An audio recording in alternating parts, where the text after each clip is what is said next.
Hello बच्चों, कैसे हैं आप सभी लोग। आई होप आप सभी अपनी अपनी पढ़ाई को एंजॉय कर रहे होंगे। Welcome to our YouTube channel chemistry for you. My name is Vinay Tyagi. I am your chemistry teacher. This is lecture number first of chapter number 2 is matter around the sphere of 9th class science. इससे जो पहले chapter था matter in our surrounding, ये हमारा second chapter है is matter around the sphere. तो इस chapter को आज हम पढ़ेंगे, राइट। तो यहाँ जो टॉपिक है उसको एक बार देख लेते हैं। आज का जो लेक्चर नंबर 1 है जिसमें हम पढ़ने वाले हैं first introduction of this chapter, जो भी इसका इंट्रोडक्शन पार्ट है वही पढ़ेंगे। एंड नेक्स्ट इम्पोर्टेंट टॉपिक है क्लासिफिकेशन ऑफ मैटर, राइट। सबसे पहले स्टार्ट करते हैं इसका इंट्रोडक्शन पार्ट से। तो इंट्रोडक्शन पार्ट का मीनिंग ये है, जैसे हम प्रीवियस चैप्टर में जो पढ़ चुके थे और इस चैप्टर में पढ़ेंगे, वो क्या क्या सिमिलरिटी हैं या क्या डिफरेंसेस हो सकते हैं उसके बारे में थोड़ा सा जानना था। एक्चुअली अगर हम दोनों चैप्टर की बात करते हैं तो इनको कंबाइंड यूनिट या एक पर्टिकुलर थीम इसे बोल सकते हैं, एक यूनिट बोल सकते हैं, उसका नेम है वो है मैटर, राइट। तो ये जो दोनों चैप्टर हैं वो एक मैटर के रिगार्डिंग ये चैप्टर बने हुए हैं। Number 1, first chapter we had already studied about what is the matter anything which occupy space and has mass known as matter। ये डेफिनेशन हमको बहुत क्लियरली समझ में आ चुकी थी, फर्स्ट चैप्टर में ऑलरेडी हम इसको पढ़ चुके थे। हालांकि दिस ईयर ये जो चैप्टर है चैप्टर नंबर फर्स्ट ये रिमूव कर दिया गया सिलेबस से, तो इसलिए हमको उसको पढ़ने की ज़रूरत नहीं है। फिर भी हम इसको ऑलरेडी पढ़ चुके हैं, तो ये हमारे लिए बेनिफिट रहेगा, हमारे लिए नॉलेज के लिए अच्छी चीज़ है। तो anything which occupy space and mass is known as matter. Second इस चैप्टर में जो पढ़ा था वो था क्लासिफिकेशन ऑफ मैटर। अगर हम क्लासिफिकेशन की बात करते हैं तो हमने 2 टाइप के क्लासिफिकेशन इसमें देखे थे, chemical classification and physical classification. तो इन दोनों को इन डिटेल अभी हम इसी चैप्टर में आगे पढ़ने वाले हैं। लेकिन इस चैप्टर में सबसे पहले जान लेते हैं इस चैप्टर का जो नेम है उसका मेन क्या इंट्रोडक्शन हो सकता है या उसका मेन थीम क्या है इस चैप्टर का, वो इसके नेम में ही है। अगर हम इस चैप्टर की नेम की बात करते हैं, is matter around us pure. So this is a main word, whole chapter is around this word, this is pure. तो होल चैप्टर जो है वो इस वर्ड पर डिपेंड करता है, अराउंड अस प्योर। तो अब हम इस चैप्टर में जो भी चीज़ पढ़ने वाले हैं वो प्योरिटी और इम्प्योर, ये 2 चीज़ें होती हैं। तो उसी चैप्टर को हम देखेंगे। अगर मैंने फर्स्ट चैप्टर जब कराया था आप लोगों को बताया था ये 2 टाइप की क्लासिफिकेशन है, first physical classification and chemical classification. तो जो केमिकल क्लासिफिकेशन है वो बेस्ड ऑन प्योरिटी पर ही होता है या केमिकल कंपोजिशन पर होता है। तो चलिए जानते हैं इसमें। अच्छा, इससे पहले हम कुछ एक क्वेश्चन है इसको सॉल्व करने की कोशिश करते हैं। अगर प्योरिटी को समझना चाहते हैं व्हाट इज़ प्योरिटी, तो इस क्वेश्चन को अगर हम देखेंगे ज़रा इजीली आपको समझ में आएगा। सबसे पहला नंबर 1, ये एक बीकर है, टोटल 3 बीकर हैं there are. In first beaker we have sewage water and second beaker we have Ganga river water and third beaker we have mineral water. Now the question is which is pure water? Now focus on this word pure water. तो यहाँ अगर हम picture को ज़रा देखें तो कुछ ऐसा विजिबिलिटी है, ये दिस वाटर एकदम डर्टी है, तो माइंड में ऐसा आएगा ये वाटर तो प्योर किसी हाल में हो नहीं सकता। Now this is wrong. अब थोड़ा सा इसको देखें तो ये इसके कंपैरेटिवली हल्का सा लाइट येलो थोड़ा सा है, very light yellow. That means ये भी नहीं होगा क्योंकि इसमें इम्प्योरिटी हमको क्लियरली विजिबल हो रही है। Now look at this beaker, see beaker. दिखने में तो ऐसा लग रहा है कि जो वाटर है एकदम प्योर है, और मिनरल वाटर जो बिस्लरी वाटर या एक्वाफिना वाटर जिसको हम पी लेते हैं ड्रिंकेबल वाटर है, तो इसको दिखने में ऐसा लगेगा कि प्योर वाटर है। But on the basis of chemistry all 3 waters are not pure. That mean answer is none of this. तो ये अगर हम इसका आंसर जान जाएंगे तो हमें इस चैप्टर का कंप्लीट मीनिंग पता चल जाएगा कि ये जो चैप्टर है वो सिर्फ और सिर्फ प्योर एंड इम्प्योर इसी पर ही बेस्ड है। तो चलिए क्लासिफिकेशन ऑफ मैटर्स को हम देख लेते हैं। तो क्लासिफिकेशन ऑफ मैटर को हम दो तरीके से इसको डिवाइड कर सकते हैं, on the basis of physical classification and chemical classification. In the first chapter, we had already studied about the physical classification. On the basis of physical classification, matter can divide into three categories: solid, liquid, and gas. Two other category also, Bose-Einstein condensate and plasma state. But at room temperature, solid, liquid, and gas are stable states. So mainly are three physical states are there: solid, liquid, and gas. So these are physical classification. That means on the basis of physical appearance. आप इसको physical appearance के या उनकी physical property के basis पर हम इनको classification कर सकते हैं, जिसको हम इन डिटेल फर्स्ट चैप्टर में ऑलरेडी पढ़ चुके हैं। Now the chemical classification. On the basis of chemical classification, matter can divide into two category. First one is pure and other one is impure substance. That means chemistry के basis पर या उनके constituent composition के basis पर matter केवल या तो pure हो सकता है या इम्प्योर हो सकता है, जिसको हम इन डिटेल पढ़ेंगे इसी चैप्टर में।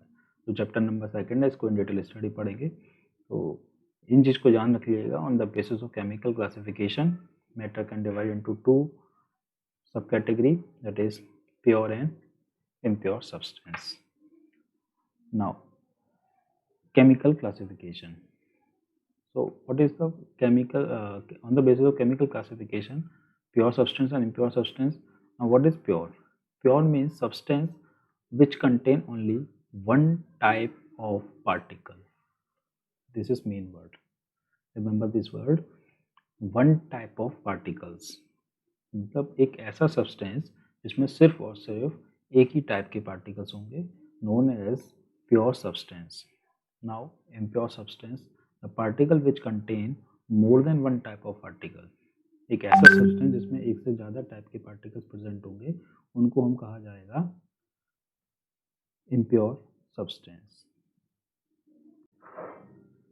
तो चलिए इस क्लासिफिकेशन का जो सब क्लासिफिकेशन है इसको भी एक बार देख लेते हैं कि इनमें हम जो डिवाइडेशन करते हैं तो फर्दर किन किन पार्ट्स में इसको डिवाइड किया जा सकता है. Matter can divide into pure substance and impure substance, and impure substance also known as mixture, right. So what is pure substance? We had already study in previous slide. Only one type of substance, एक ऐसा substance या ऐसा एक matter जिसमें केवल और केवल एक ही टाइप के मैटर प्रेजेंट हो या एक ही टाइप के पार्टिकल्स प्रेजेंट हो. तो इसको कोई एक एग्जांपल से ऐसा समझ सकते हैं. सपोज करो this is iron rod. Take one example of iron rod and this is iron rod. So what is the meaning of iron rod? That means if we call this is iron rod, that means this iron rod contain only Fe atom. Fe atom. Fe symbol of iron. So this contain only iron particle. Like this is small particle, and all particles are of iron only. So this is pure substance. Take one beaker and this contain a small amount of water. So this water is pure only if this contain only water molecule. Like this is small particles, and all particles are of water only. Good. अगर इसमें हम कुछ ऐसे substance भी add कर दें, जैसे कोई इसमें अगर हम सोडियम पॉजिटिव है या क्लोराइड नेगेटिव है, इन आयंस को भी ऐड कर देते हैं. Now this is mixture, right. This is impure and this is also known as mineral water. तो इसीलिए ये प्योर सब्सटेंस नहीं होगा. प्योर सब्सटेंस का मीनिंग सिर्फ और सिर्फ उसमें एक ही टाइप के पार्टिकल्स प्रेजेंट होने चाहिए, इसमें कोई भी इम्प्योरिटी प्रेजेंट नहीं होनी चाहिए. Now second type is impure substance known as mixture. तो इसके अंदर more than one type of substance present हो सकते हैं. Now pure substance can further divide into two category. First one is element and other one is compound. Element contain only one type of atom. सिर्फ और सिर्फ उसमें एक ही type के एटम प्रेजेंट होंगे तो उसको कहा जाएगा एलिमेंट. तो ये आप नोट कर सकते हैं। And compound which contain more than one type of atoms. For example, water. Formula water is H2O. So here hydrogen and oxygen. These are two elements, hydrogen and oxygen, which present in water. So this is compound. Take another example, CO2. In CO2, there are two elements. First one is carbon and another is oxygen. So this is compound. अब बात करते हैं हम mixture की। Mixture are of two type, first one is homogeneous and other one is heterogeneous. Homogeneous mixture also known as solution and heterogeneous mixtures either suspension or colloidal solution. in case of homogeneous solution, इनको हम detail में भी पढ़ लेंगे, but थोड़ा सा यहाँ पर एक आइडिया ले लेते हैं। होमोजेनियस सोल्यूशन क्या होते हैं, जिसमें यूनिफॉर्मली अगर मिक्सड हो जाते हैं and only one face exist करती है, उनको कहते हैं होमोजेनियस सोल्यूशन। जो कम्प्लीटली मिक्सड नहीं होते हैं, सेपरेशन बाउंड्रीज विजिबल होती हैं, उनको हम कहते हैं हेटेरोजेनियस सोल्यूशन। और जो हेटेरोजेनियस सोल्यूशन होते हैं वो नॉन यूनिफॉर्मली मिक्सड रहते हैं। मिक्सचर, इसको जान लेते हैं व्हाट इज मिक्सचर। और इसका जो क्लासिफिकेशन था जिसमें प्योर सब्सटेंस वाला क्लासिफिकेशन है, इसको हम नेक्स्ट लेक्चर, जो लेक्चर नंबर 2 होगा इसी चैप्टर का, उसमें हम स्टडी करेंगे। इम्प्योर सब्सटेंस जो कि जिसको मिक्सचर कहा जाता है, उसको हम आज स्टडी करेंगे। सो what is mixture? Mixture is a substance which consist of two or more element or compound not chemically combined together. So this is the perfect definition of mixture. So mixture is a substance which consists of two or more element or compound, right? So this is a mixture. And most important thing is that chemically not combined. Chemically not combined means जो कि हम mixture में component add कर रहे हैं, तो they all are inert to each other, वो आपस में रिएक्ट नहीं करने चाहिए। इसको हम एग्जांपल समझ लेंगे। Most important example is air. अगर हम एयर की बात करते हैं तो उसमें बहुत सारी गैसेज हैं, ऑक्सीजन है, नाइट्रोजन है, आर्गन है, कार्बन डाइऑक्साइड है, वाटर वेपर हैं। तो ये सारी गैसेज जो हैं वो एयर में प्रेजेंट होती हैं। अगर हम ऑक्सीजन की बात करते हैं तो नाइट्रोजन से एटमॉस्फेरिक टेम्परेचर पर ये कोई रिएक्शन नहीं होती इन दोनों के बीच में, और नाइट्रोजन की रिएक्शन आर्गन से नहीं होगी। मतलब ये जो सारी गैसेज हैं, ऑक्सीजन है, नाइट्रोजन है, आर्गन है, ये सारी रिएक्शन आपस में कोई रिएक्शन नहीं करती। They all are inert to each other, right? So this is important point. all the solutions are mixture. For example, salt solution. So let one example, salt solution, or other is sugar solution. अगर हम किसी भी solution की बात कर रहे हैं, कोई भी एक सोल्यूशन हम बना रहे हैं, आप अपनी मर्जी से, आपके घर में बहुत सारे ऐसे सब्सटेंस होंगे जिनको आप इंटरमिक्स कर सकते हैं और एक सोल्यूशन बना सकते हैं। फॉर एग्जांपल वाटर है तो उसमें आप कुछ भी ऐड कर दीजिए, sugar, salt, even tea leaves, या डिटर्जेंट, या आपके घर में ब्लीचिंग पाउडर, कुछ भी आप ऐड कीजिएगा, जो भी सब्सटेंस बनेगा, all substance are known as mixture, because all are impure.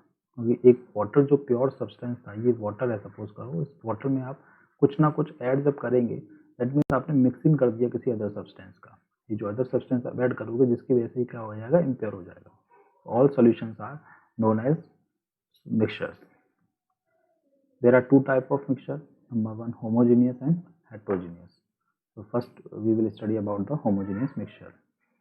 What is the homogeneous mixture? Homogeneous mixture is those mixture in which substances are completely mixed. This is main word, completely mixed together and are uniform composition throughout mass. अगर हम एक solution बना रहे हैं, suppose करो कि मैं एक example लेके चल रहा हूँ। This is beaker. Add 100 ml water. Take 100 ml water. Now add 1 spoon NaCl, or say not NaCl, let sugar. Add sugar and stir. अगर आप इसको स्टर करेंगे तो कंप्लीट सोल्यूशन बनेगा।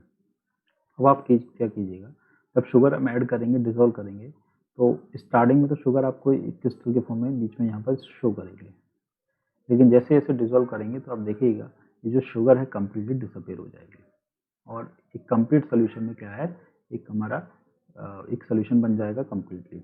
और देखेंगे यहाँ पर कहीं भी आपको शुगर दिखाई नहीं दे रही है, तो इसको हम कहेंगे शुगर जो है कम्प्लीटली मिक्स्ड हो चुकी है। अब इसमें एक वर्ड आया है uniform composition. So what is the meaning of uniform composition? तो यूनिफॉर्म कंपोजिशन का मीनिंग यह था, अगर हम इस सोल्यूशन को देखें तो थ्रू आउट या पूरी सोल्यूशन में से कहीं से भी वाटर को टेस्ट करना चाहें, सपोज करो आप इस कॉर्नर से वाटर को टेस्ट करें या डाउन साइड में से वाटर को टेस्ट करें या यहाँ से टेस्ट करें, तो हर जगह से शुगर सोल्यूशन है तो सीधी सी बात है थोड़ा सा स्वीट नेचर का रहेगा। तो अब चाहे यहाँ से टेस्ट करें, ये सपोज करो 1 पॉइंट है, ये सेकेंड पॉइंट है और ये दिस इज थर्ड पॉइंट। अब 1 point, second point and third point किसी भी प्लेस से इसको टेस्ट करेंगे तो आपको जो स्वीटनेस ऑफ सोल्यूशन है वो सेम रहेगी। तो स्वीटनेस ऑफ सोल्यूशन सेम होने का मीनिंग ये है कि जो शुगर इस सोल्यूशन में डिजोल्व हुई है तो पूरे सोल्यूशन में इक्वल अमाउंट में क्या हुआ है, डिजोल्व हुआ है। इसको कहा जाता है यूनिफॉर्म कंपोजिशन। ठीक, तो अगर इसका जो सेकंड प्रॉपर्टी है, it has no visible separation boundaries. Visible separation boundaries का मीनिंग ये है, अगर हम शुगर पार्टिकल को वाटर में ऐड करते हैं तो शुगर पार्टिकल आपको सेपरेटली विजिबल नहीं होगी। कुछ अगर शुगर के आप किसी भी सब्सटेंस को ऐड करें और होमोजेनियस सॉल्यूशन बनता है तो होमोजेनियस सॉल्यूशन में सेपरेशन बाउंड्रीज शो नहीं होती हैं। All homogeneous solution are also called as solution. ये पॉइंट आपको याद रखना है। कुछ एग्जांपल देख लेते हैं। Sugar solution in water, salt solution in water, copper sulphate solution, sea water, brass, air, petrol, kerosene oil, soda water in soft drink, all are example of homogeneous solution. Next हम देखते हैं what is heterogeneous solution. तो just इसका opposite रहेगा, जैसा कि homogeneous solution था जो कि यूनिफॉर्म था, तो यहाँ पर ये कैसा होगा, नॉन यूनिफॉर्म होगा। तो composition of these mixture are non uniform possesses visible separation boundaries. अगर हम पीछे होमोजेनियस सॉल्यूशन में लिखेंगे they have no visible separation boundaries in case of homogeneous, while in case of heterogeneous solution possesses visible separation boundaries and one substance is spread throughout the other substance as small particle, droplets, bubbles। इस type के category में वो क्या रहेगा, spread out रहेगा, known as heterogeneous mixture। All suspension in colloidal solution are heterogeneous solution। इस point को आपको याद रखना है क्योंकि ये अक्सर एग्जाम में पूछ लिया जाता है। Mixture of to immiscible liquid, this is also an important point, तो आपको इसको भी याद रखना है। ऑल्सो हेटेरोजेनियस मिक्सचर, तो बहुत सारे इसके एग्जाम्पल हैं। इन सारे एग्जाम्पल में से कोई से भी एग्जाम्पल आपको याद रखे हैं। Sugar and sand mixture, salt and sand mixture, pollutant air, gun powder, all are example of heterogeneous mixture. तो हेटेरोजेनियस मिक्सचर को आप ऐसे समझ सकते हैं, अगर हम मिक्सचर को फॉर्मेशन कर रहे हैं और उसमें जो कंपोनेंट आपने ऐड किए हैं वो सारे कंपोनेंट आपको विजिबल हो रहे हैं, आपको दिख रहे हैं कि ये कंपोनेंट हैं, तो उसको हम क्या कहेंगे, हेटेरोजेनियस सॉल्यूशन और हेटेरोजेनियस मिक्सचर। तो जिसका एक अच्छा एग्जांपल लेते हैं, जैसे हम नमकीन का एग्जांपल ले सकते हैं। नमकीन हम खाते हैं मॉर्निंग में, तो नमकीन को देखेंगे तो उसमें सारे कंपोनेंट आपको सेपरेटली दिखाई देते हैं। उसमें ग्राउंड नट हैं या कुछ अपने ग्रेन्स या पीस वगैरह डाली हुई हैं, दाल वगैरह डाली हुई हैं, तो वो सारे हमको कंपोनेंट अलग अलग सेपरेटली हमको शो होंगे, तो इनको हम कहेंगे हेटेरोजेनियस मिक्सचर। कुछ यहाँ पर पिक्चर शो हो रही हैं, इनमें से हम पिक्चर को देख करके देखेंगे कि कौन सा होमोजेनियस है, कौन सा हेटेरोजेनियस सॉल्यूशन है। अगर हम फर्स्ट पिक्चर को देखते हैं तो this is copper sulphate solution, this is copper sulphate solution in water. Copper sulphate solution blue colour का रहता है, तो देखेंगे एकदम विजिबल जो है, मतलब ट्रांसपेरेंट सॉल्यूशन है, क्लीन सॉल्यूशन है। और यहाँ जो कॉपर सल्फेट है कम्प्लीटली डिजोल्व हो चुका है, तो इसका मतलब ये कैसा सॉल्यूशन होगा, इट इज होमोजीनियस सॉल्यूशन। ये एक होमोजीनियस सॉल्यूशन है। अब बात करते हैं इस सॉल्यूशन की। दिस इज मस्टर्ड ऑयल और एनी ऑयल इन वाटर। ये जो इधर है वाटर है and these are droplets of oil. ये छोटी छोटी ड्रॉप्स आपको दिखाई दे रही होंगी, ये क्या है, ऑयल की ड्रॉप है, ऑयल इन वाटर। तो यहाँ देख पा रहे होंगे कि अगर हम बात करते हैं ऑयल एंड वाटर की, तो इनके बीच में कोई इंटरमिक्सिंग नहीं हो रही है। आप ऑयल की ड्रॉपलेट्स को, वाटर को क्लियरली अलग अलग देख पा रहे हैं। तो इसका मतलब ये किस कैटेगरी में आएगा? हेट्रोजीनियस सॉल्यूशन की कैटेगरी में आएगा। मेरे पास एक और एग्जांपल है, दिस इज क्लीन वाटर।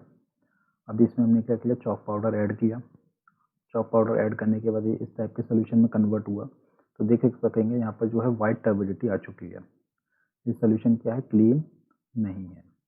अगर ये क्लीन नहीं है तो इसका मतलब ये हेट्रोजीनियस की कैटेगरी में आएगा। और हेट्रोजीनियस सॉल्यूशन की एक फैसिलिटी है या एक प्रॉपर्टी है, दे ऑल आर अनस्टेबल। ये सारे सॉल्यूशन कैसे होते हैं? अनस्टेबल होते हैं। अनस्टेबल का मीनिंग है अगर इन सॉल्यूशन को ऐसे ही कुछ टाइम के लिए रख दिया जाए, 5 मिनट, 10 मिनट और 30 मिनट सॉल्यूशन को रख दिया जाएगा, तो देखिए चॉक पाउडर है जिसके बॉटम में डिपॉजिट हो चुका है। ऊपर सॉल्यूशन जो है क्लीन है और नीचे वाला जो है वो चॉक पाउडर नीचे की तरफ क्या हो चुका है? नीचे सेटल डाउन हो चुका है। तो सेटलिंग ऑफ सॉल्यूशन अगर होती है तो ये हेट्रोजीनियस की सॉल्यूशन की कैटेगरी में ही होगी, या हेट्रोजीनियस मिक्सचर होने की कैटेगरी में होती हैं। Homogeneous solutions are stable. ये क्या है? स्टेबल है, इनको कितने टाइम के लिए भी रख दिया जाएगा तो ये सेटलिंग इसमें नहीं होगी। So first one is homogeneous and second and third example is heterogeneous example, right? So this is your homework. आपको क्या करना है? write the difference between homogeneous and heterogeneous mixture. आपको कुछ इस टाइप से टेबल के फॉर्म में, टेबुलर फॉर्म में इसको लिखना है। फर्स्ट में आपको 3 कॉलम बनाने हैं। फर्स्ट में लिखेंगे properties, next column homogeneous and third column for heterogeneous. So this is serial number 1 2 3। यहाँ कुछ प्रॉपर्टी लिखनी है, इसमें होमोजेनियस सॉल्यूशन क्या होता है ना हेट्रोजेनियस सॉल्यूशन में क्या होगा, इस टाइप के इसको आंसर आपको करना होगा। So thank you for watching this video. Channel को सब्सक्राइब करें ताकि आपको जो न्यू वीडियो आएंगी वो आपको इजीली अवेलेबल होती रहेंगी, सारा नोटिफिकेशन आपको